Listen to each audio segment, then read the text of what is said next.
الحمد لله الحنان المنان الذي خلق الإنسان وعلمه البيان والصلاة والسلام على رسوله سيد الإنس والجان وعلى آله وأصحابه ذوي الخير والإحسان أما بعد فأعوذ بالله من الشيطان الرجيم بسم الله الرحمن الرحيم ألا إن أولياء الله لا خوف عليهم ولا هم يحزنون الذين آمنوا وكانوا يتقون لهم البشرى في الحياة الدنيا وفي الآخرة لا تبديل لكلمات الله ذلك هو الفوز العظيم صدق الله مولانا العظيم وبلغنا رسوله النبي الأمين المتين المختار الكريم ونحن على ذلك من الشاهدين والشاكرين والحمد لله رب العالمين۔ بارگاہ رسالت معاب صلی اللہ تعالی علیہ وسلم میں درود پاک کا ہدیہ پیش کریں۔ اللہم صلی علی سیدنا و مولانا محمد معدن الجود والکرم وآلہ واصحابہ الکرام وابنہ الکریم وبارک وسلم صلاة دائمة سرمدا ابدا۔ آج کی یہ محفل پاک سلطان الاولیاء سراج الاصفیاء شہنشاہ بغداد تاجدار ولایت شہباز لامکانی قندیل سبحانی محبوب سبحانی سیدنا عبد القادر جیلانی قدس اللہ سرہ الشریف کی بارگاہ میں خراج عقیدت کے لیے منعقد کی گئی ہے۔ اس دربار میں میں اپنی گفتگو سے پہلے ان کے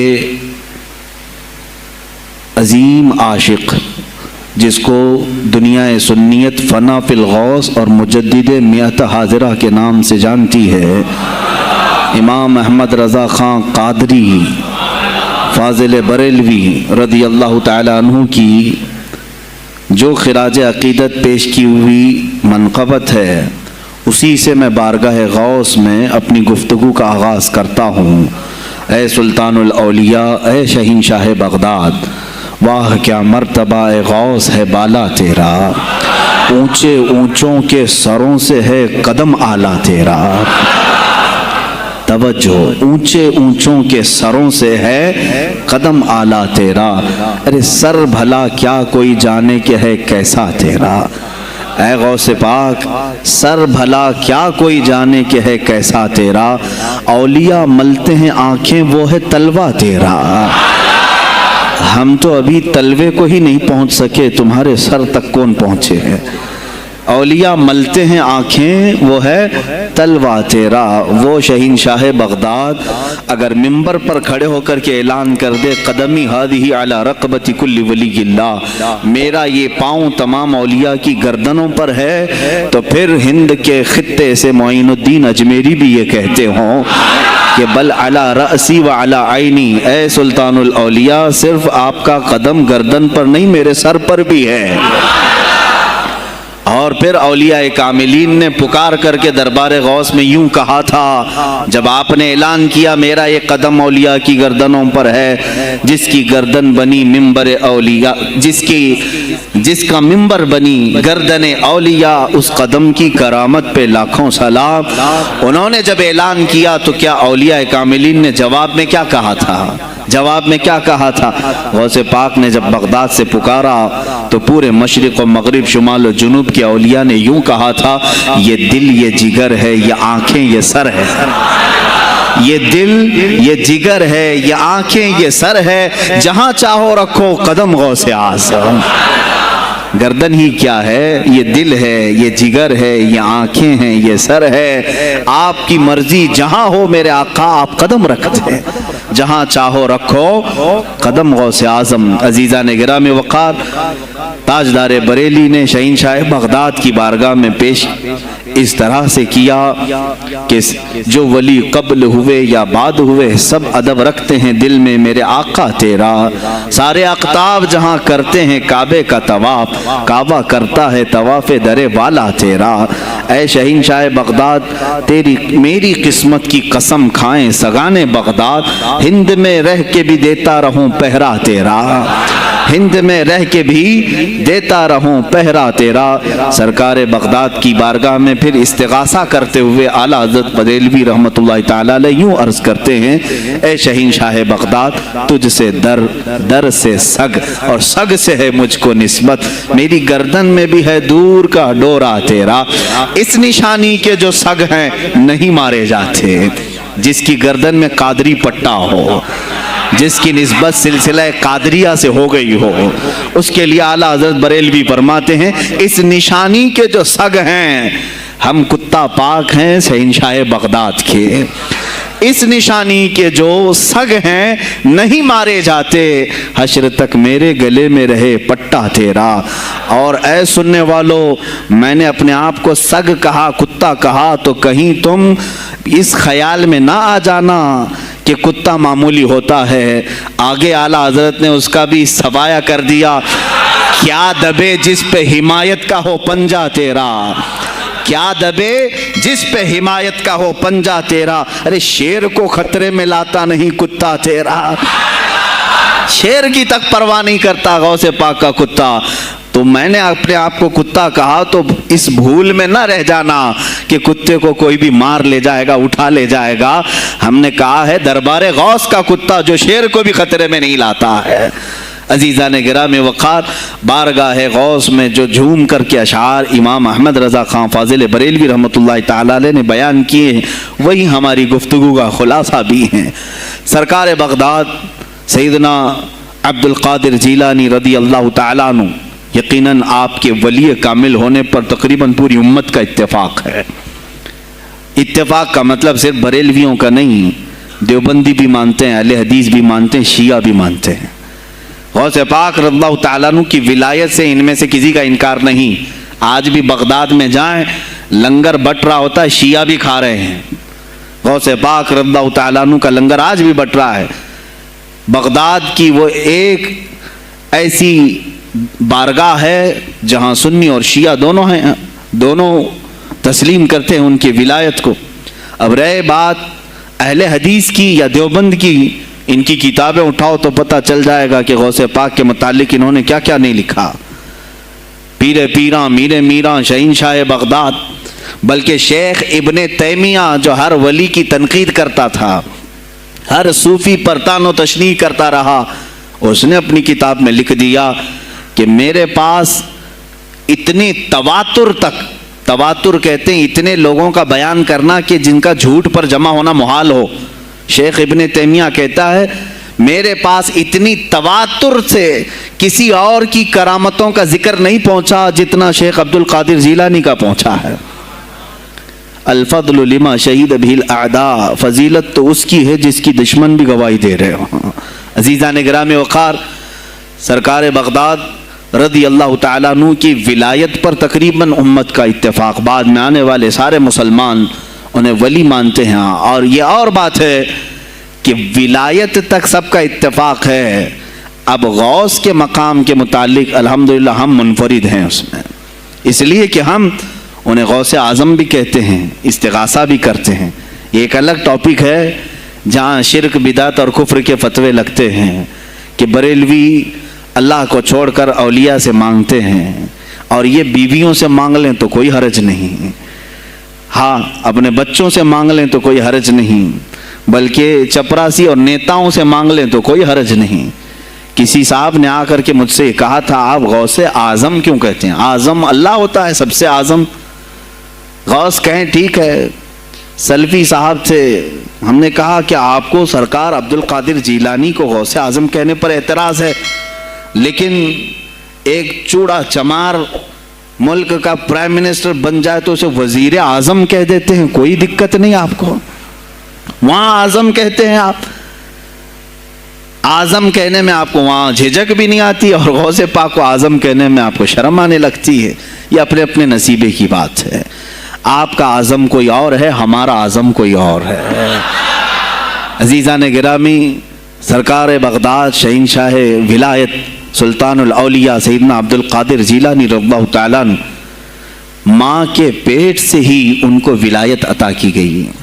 یہ وہ اولیاء میں سے ہیں جن کا پیدائشی اللہ تعالیٰ نے منتخب فرمایا ہے۔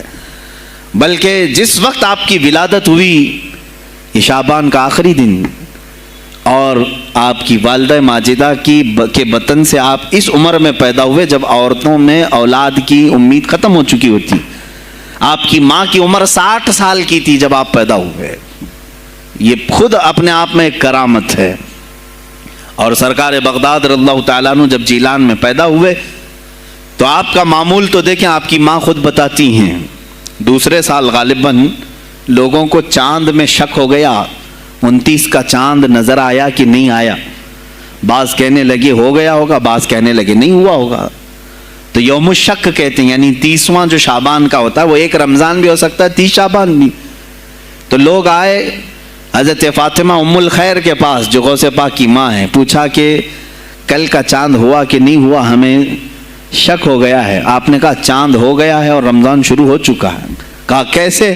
کہا صبح سے میرا بیٹا عبد القادر دودھ کو منہ نہیں لگایا ہے، اور میرے بیٹے کا یہ معمول ہے پچھلے رمضان سے ہی جس وقت غوث پاک پیدا ہوئے رمضان شروع تھا. ان کی ماں کہتی ہیں سحری سے لے کر افطار تک غوث پاک اپنی ماں کا دودھ نہیں پیتے تھے.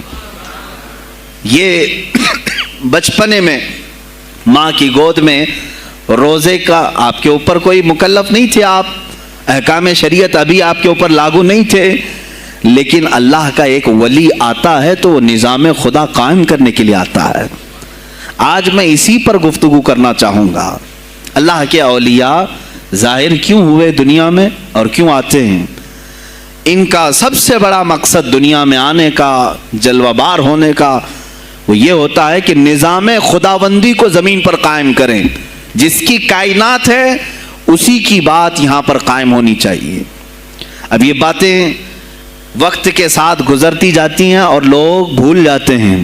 آپ سب کو پھر میں یاد دلا دوں، میرے عزیز، میں نے بھی اور آپ نے بھی اللہ سے ایک وعدہ کیا ہے. ہماری روحوں نے اللہ سے وعدہ کیا ہے. جب اللہ تعالیٰ نے ہمیں پیدا بھی نہیں کیا تھا اس وقت ہماری روحوں کو بلا کر اس نے ایک وعدہ لیا، الست بربکم، کیا میں تمہارا رب نہیں ہوں؟ میں تمہارا مالک اور خالق نہیں ہوں؟ تو سب کی روحوں نے کہا تھا قالوا بلا وربنا، کیوں نہیں مولا، تو ہی تو ہمارا رب ہے. رب تعالیٰ نے فرمایا کیا تم اسی وعدے پر برقرار رہو گے دنیا میں جانے کے بعد؟ سب نے کہا تھا ہم وعدہ کرتے ہیں مولا اسی پر باقی رہیں گے. یہاں آنے کے بعد کتنے وہ لوگ ہیں جو اس کی ربوبیت کا اقرار کرتے ہوئے اس کائنات میں صرف اس کے گن گاتے ہیں. کفار و مشرکین تو وعدہ خلاف ہیں، توڑ دیے، انہوں نے اللہ کے علاوہ کسی اور کو خدا بنا لیا. لیکن تم نے اللہ اکبر تو کہا، زبان سے تو تم نے تسلیم کیا، لیکن تمہارا رہن سہن یہ بتاتا ہے کہ تمہارا مالک کوئی اور ہے. کسی اور کو راضی کرنے میں لگے ہوئے ہو، کسی اور کی دریوزہ گیری کر رہے ہو، کسی اور کی خوشامدی میں کھڑے ہوئے ہو. درباروں کے آستانوں کے دروازوں پر تمہارا کھڑا ہونا گھنٹوں پر کسی کو راضی کرنے کے لیے، یہ تمہارا عمل بتاتا ہے کہ تم نے رب اعلیٰ کو اکبر نہیں سمجھا. وعدہ تو تمہاری روحوں نے کیا تھا کہ تیرے سوا کسی کو ہم حاکم نہیں تسلیم کریں گے. حاکم اعلیٰ صرف اللہ ہے. اولیاء کاملین یہی بات یاد دلانے کے لیے آتے ہیں، پھر تمہیں یہ یاد دلانے کے لیے آتے ہیں. اور جس شان سے وہ دنیا میں آتے ہیں بچپن سے ہی ان کے حالات ایسے ہوتے ہیں کہ شریعت طاہرہ کی پابندی ان کے ہر قول و عمل میں نظر آتی ہے، ہر قول و عمل میں. اس لیے کہ ہم جس کی زمین پر ہیں اور جس کی آسمان کے نیچے ہیں، بات ہوگی تو صرف اسی کی ہوگی، بات ہوگی تو صرف اسی کی ہوگی. مجھے ایک بات یاد آتی ہے، سرکار مفتی اعظم ہند رحمۃ اللہ تعالی علیہ آپ کے سامنے کوئی صاحب تقریر کر رہے تھے، یہ زمین سب کی ہے، ان کی بھی ہے، ان کی بھی ہے، ان کی بھی. آپ نے کہا چپ رہو، زمین اللہ کی ہے اور صرف اللہ کا نام ہو. یہ سب کی ہمت نہیں بولنے کی. زمین اللہ کی ہے اور اللہ ہی کا یہاں پر اللہ ہی کی بولی بولی جائے، اسی کے لیے زیب دیتا ہے.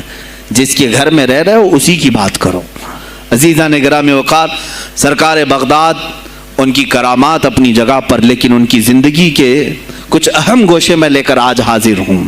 آج ہمارے حالات کے اعتبار سے بھی ضرورت ہے اس کی. جب آپ پروان چڑھتے رہے اپنی ماں کی گود میں، بہت جلدی آپ کے والد گرامی کا انتقال ہو گیا.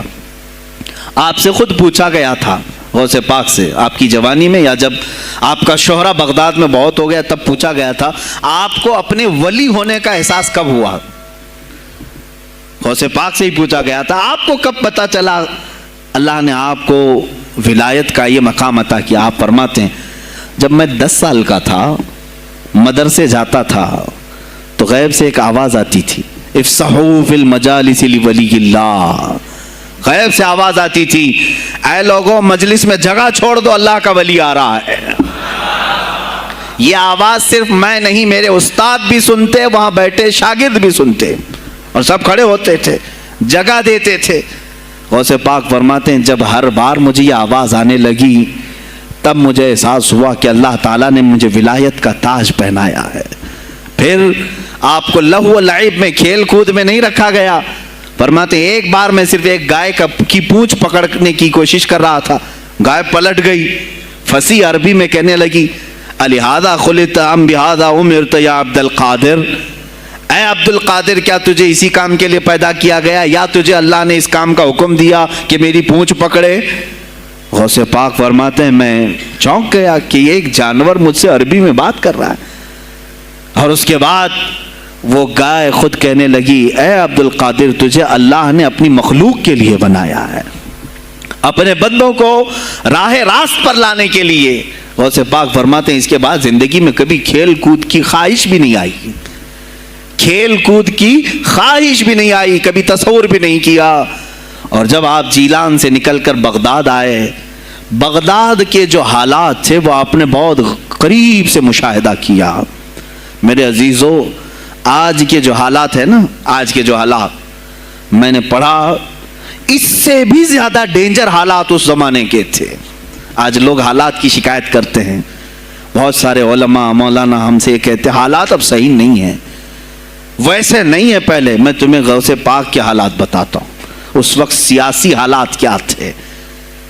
اس وقت سیاسی حالات اتنے خطرناک ہو چکے تھے، بغداد میں شیعوں نے اپنا گڑھ جمایا تھا، یہاں تک کہ ہر عالم پر، ہر واعظ پر، ہر امام مسجد پر پابندی تھی۔ سیدنا ابو بکر صدیق اور حضرت عمر کا کوئی نام نہیں لے سکتا تھا، کوڑے مارے جاتے تھے۔ شیخین کا اگر کسی نے نام لے لیا کسی عالم نے، کوڑے مارے جاتے تھے۔ خلیفہ واثق باللہ تک یہ تاریخ چلی بغداد میں، اور سلطنتیں ٹوٹ چکی تھیں، سیاسی حالات اس قدر خراب ہو چکے تھے، چھوٹی چھوٹی ٹکڑیوں میں بٹ چکے تھے مسلمان۔ مصر کی طرف دیکھیں تو فاطمی حکومت قائم ہو گئی تھی، وہ اپنے آپ کو فاطمی کہہ رہے تھے۔ بغداد میں عباسی خاندان حکومت کر رہا تھا، اور وہ بھی سمٹ کر کے صرف بغداد کے اطراف رہ گئی بس۔ پھر ترکی کی طرف دیکھیں تو سلجوکی خاندان تھا، ایک ایک ٹکڑا حکومت کر رہا تھا، اور یہی آپس میں دست بگریباں تھے، ایک دوسرے سے لڑ رہے تھے۔ اور پھر پلس اس پر ایسا کہ بازنطینی جو عیسائی تھے، صلیبی تھے، ان سلطنتوں کو آپس میں لڑا کر کے اس قدر شدت پیدا کر چکے تھے کہ بغداد والا مصر نہیں جا سکے، مصر والا ترکی نہ آ سکے۔ پھر ادھر بخارا، سمرقند، نیشاپور، یہ جو رشیا میں ہیں آج، ازبکستان وغیرہ میں، یہاں الگ ایک سلطنت قائم تھی، اور ہند میں الگ کفرستان تھا۔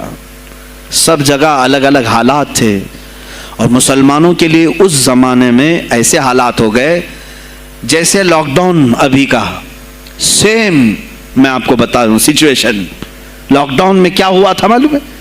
یہ ہمارے طلبہ دیکھیں 8 مہینے سے بیٹھے ہوئے ہیں، مدارس میں نہیں گئے، حفظ قرآن کر رہے تھے، عالم دین بن رہے تھے، مدرسے بند ہیں نا، گھروں میں بیٹھے کچھ تو آوارہ گردی کر رہے ہیں۔ اسی طرح کالج کے بچے بھی، اسکول کے بچے بھی، سب چھوٹے ہوئے ہیں لاک ڈاؤن کی وجہ سے۔ سیم یہی سچویشن اس زمانے میں ہوئی۔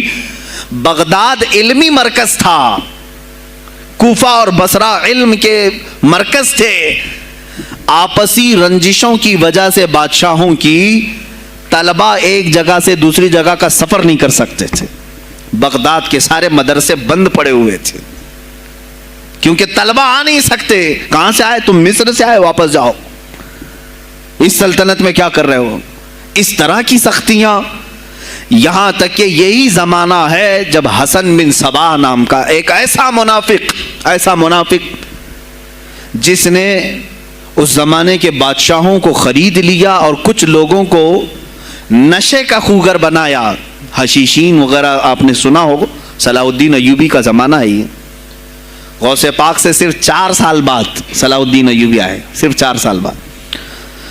اس زمانے میں حسن بن صباح نے ہزاروں نوجوانوں کو نشے کا عادی بنا دیا تھا, ہزاروں نوجوان. اور کیسا نشہ, کوکین افیون وغیرہ سب تو لے کر کے تو لوگ ہوش میں آ جاتے ہیں. وہ ایسا تھا کہ اس نے جو نشہ دکھایا تھا, ایک چھوٹے سے کمرے میں ان کو رکھتا اور انہیں بتاتا کہ یہ درخت ہیں, یہ نہر ہے, یہ محل ہے, یہ حور ہے, تو اسے وہ جنت ہی سمجھتے تھے. اور پھر اس کمرے سے باہر نکالتا اس کو, تڑپ تڑپ کے آدمی مر جاتا کہ مجھے میری جنت میں واپس کرو. وہ جنت نہیں کمرہ ہوتا تھا, لیکن نشہ اسے ایسا کرایا جاتا تھا کہ اس کمرے کو وہ جنت سمجھنے لگتا تھا. اور ان نوجوانوں سے کیا کرایا جاتا تھا, ان کو نشے کا عادی بنا کر کے باہر نکالا جاتا, انہیں ٹارگٹ دیا جاتا, فلاں مجلس میں جاؤ, فلاں خلیفہ کو قتل کرو, فلاں وزیر کو مارو, فلاں سپاہیوں کو مارو, فلاں عالم دین کا قتل کرو. اور وہ اپنا ٹارگٹ پورا کر کے آتے اس لیے کہ انہیں نشہ چاہیے تھا. وہ 1 دن 2 دن سے زیادہ اس نشے کے بغیر رہ نہیں پاتے ہیں. وہ اپنا ٹارگٹ کرنے کے لیے اپنی جان بھی جوخم میں ڈالتے ہیں. اس طرح کے کئی حملے خلفاء پر کرائے حسن بن صباح نے. اور جانتے ہیں, میں نے آج تاریخ دیکھی, حسن بن صباح نے علماء اہل سنت کو اس زمانے کے 40,000 علماء کو قتل کرایا. یہ وہ زمانہ تھا جب بغداد کا حال یہ تھا کہ نشہ زیادہ ہو چکا تھا, علم دین کے مراکز بند ہو رہے تھے, اور علماء بولنے میں ہچکچا رہے تھے, ڈر رہے تھے, اور سلطنتیں آپس میں ایک دوسرے سے ٹکرا رہی تھیں. جو خلیفہ بیٹھتا وہ نہایت عیاش قسم کا خلیفہ آتا تھا. اکثر خلیفہ عیاش آئے, ان کے حریم میں, ان کے حرم خانے میں, یعنی ان کے محل میں 40 عورتیں ہوا کرتی تھیں جن کے ساتھ وہ وطی کرتے, جمع کرتے. جبکہ وہ مسلمان خلیفہ ایک بادشاہ کے لیے چاہے کوئی بھی ہو 4 سے زیادہ کی اجازت ہے, 40 کنیزاؤں کے ساتھ وہ زندگی گزار رہے ہوتے. اس میں عیسائی بھی ہوتی, یہودی بھی ہوتی, سب قسم کی ہوتی. یہ خلفاء کا حال تھا.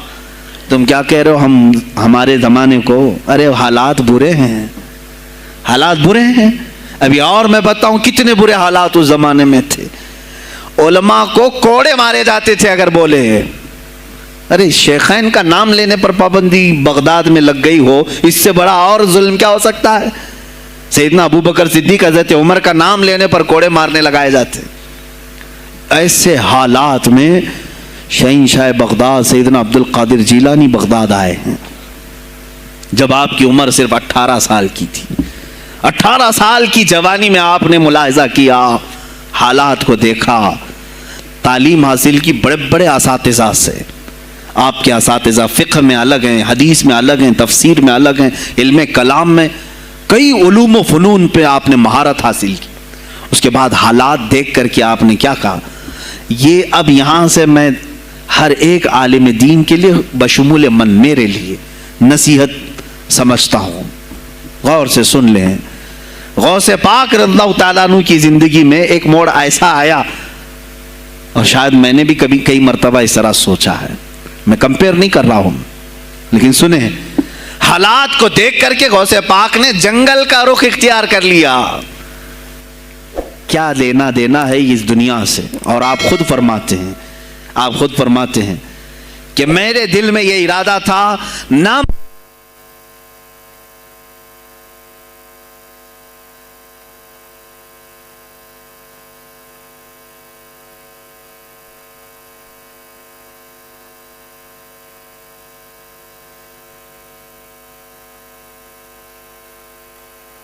ہیں, میرا ارادہ ہوا جنگل میں ایسی جگہ رہوں کہ نہ مجھے مخلوق دیکھے اور نہ میں مخلوق کو دیکھوں, عبادت میں ایسے مصروف ہو جاؤں.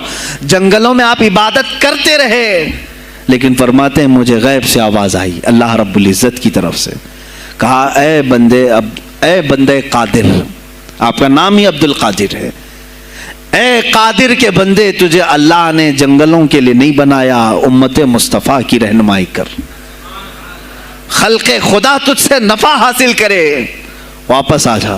غوث پاک فرماتے ہیں میرا ارادہ تو تھا کہ میں اپنی زندگی اللہ کی یاد میں فنا کر دوں، لیکن میں شہر صرف اس لیے واپس آیا کہ جنگل میں صرف میری اصلاح ہو سکتی ہے، شہر میں پوری امت کی اصلاح ہو سکتی ہے۔ علماء کے لیے یہی آج نصیحت ہے، تم چاہے تو گدی نشین بن جاؤ، سجادہ نشین بن جاؤ، جھولی نشین بن جاؤ، جنگل نشین بن جاؤ، ہو سکتا ہے تمہارے اپنے فائدے کے لیے تم سوچ سکتے ہو۔